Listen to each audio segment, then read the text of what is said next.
Hi all, the purpose of this video is to explain the family pedigree project, which is posted under Canvas. I've had some questions, so I just want to clear it up and give you an example of how to do the project. This is just going to be a quick rough draft of the project. It wouldn't look like your final draft, but I just wanted to quickly walk through it with you so you could get an idea of how you could get started. So the first step in the project, like it says on the instructions, is to identify a trait that you want to track down your family heritage. So the trait I chose to track because I felt it was most obvious, because some of my family members have passed and I didn't know them. So I don't know some of the details about their appearance, but I do know the height, and my family members could recall the height of certain people. So I chose the trait height. So the height is going to be how tall or short you are. For men, tall is considered 5'10" or above. For women, tall is considered 5'7" or above. So anything less than 5'10" for men is short. Anything less than 5'7" for women is short. So tall is going to be the recessive trait. You'd think it would be dominant, but it's actually recessive. And shortness would be the dominant. So what that means is with these traits, you have two genes that go with them. If one of them is the short gene, then you'll be short. If both of them are the short gene, then you'll be short. If one is tall, one is short, you'll be short. But if both are tall, you'll be tall. So you need two tall genes to be tall. So the tall genes are going to be a lowercase h because of height. The h comes from height. So tall would be lowercase h because it's recessive, and short would be the uppercase h because it's dominant. So I'm going to give an example of my family tree and how I tracked height through my grandparents down to me. So my grandparents on my dad's side, Hugh and Elizabeth. The square is for men, the circle is for women. I'm not going to put their names on here right now just for time, but you can put their names to make it simpler to read. So I'm going to put a line between them because they were married and they had kids. So they had 7 kids. Uncle Ed was tall. Uncle Jim was tall. Uncle Steve was tall. Aunt Rosemary was tall. Aunt Larita was short, so I'm going to color it in. Anything colored in is going to be short. Anything not colored in is tall. Aunt Jean was short. And my dad was short as well. Oh, and I forgot to color in. My grandmother was short. She was really short. She was like 5'4". But my grandfather was really tall. So that was my grandparents, their kids. Then on my other side of the family, my mom's side, we have my other grandfather who was very tall. He was a basketball player. And my grandmother, who was also very tall. So they got married. They both were carriers of the tall gene, which is recessive, so that means they both had 2 tall genes. So they got married and had 4 kids. They had my mom, who was very tall. She was also a ball player. My aunt, who's tall. My Uncle Jeff and Uncle Chris, they're all tall. My dad, my mom got married.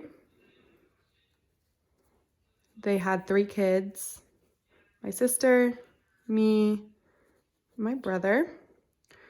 My sister is above 5'10", so she's above 5'7", so she is tall. My brother is 6'5", so he's very tall. But I, as y'all know, I'm short, but not that short. I'm just 5'6", still taller than a bunch of you. So that would be me. I'm gonna put a star by me. So now you can see an outline of my family tree. You can see who was carriers of the dominant short trait, and you can see the recessive trait for tallness was pretty strong in my family. So everyone with the open square or circle means they must have carried the genotype or the alleles, which was also a vocab word you should have learned in the last page of the packet. So the alleles that they carried were both capital H's, lowercase h's for recessive. So there's lowercase h. So all of these people carried a lowercase h. You don't have to write this in for the project, but I'm just showing you right now.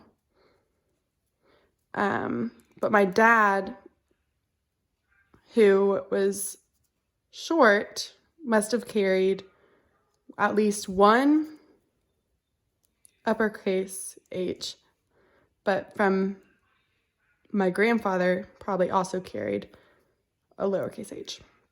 So I'm going to give an example Punnett square drawing that you could use. And Punnett squares just can chart the possible outcomes of two people, like a genetic cross. That's what it does. I'm sorry. The Punnett square is a diagram showing the gene combinations that might result from a genetic cross. I'm going to give that example.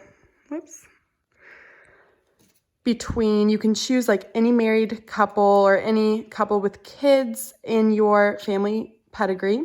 I'm going to do my mom and my dad. So my dad, who was dominant for short, but also carried the recessive gene from his dad, would have the capital H and lowercase h. And my mom just carried the lowercase h because her parents are both lowercase h's. They're both tall. And so you draw the Punnett square and you see that the capital H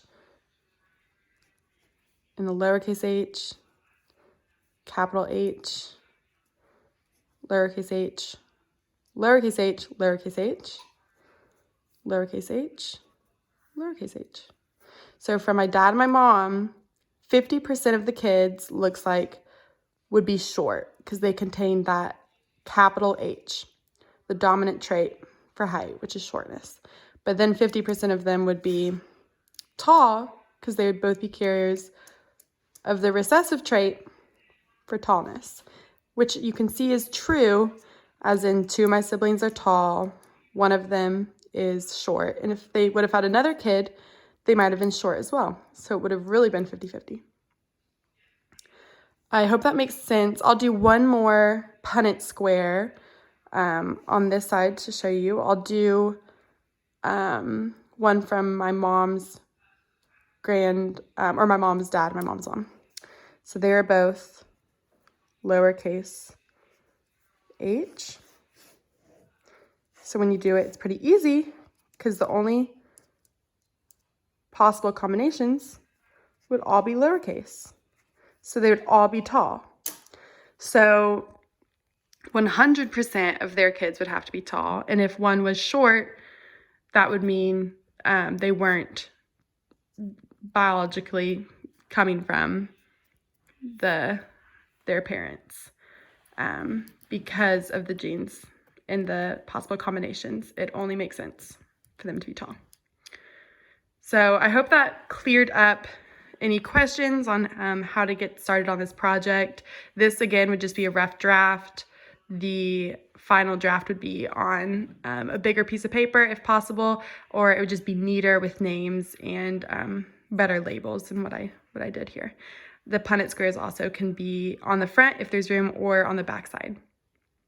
Please reach out. You can respond to this video if you have any questions. Thanks for watching. Hope y'all are doing good.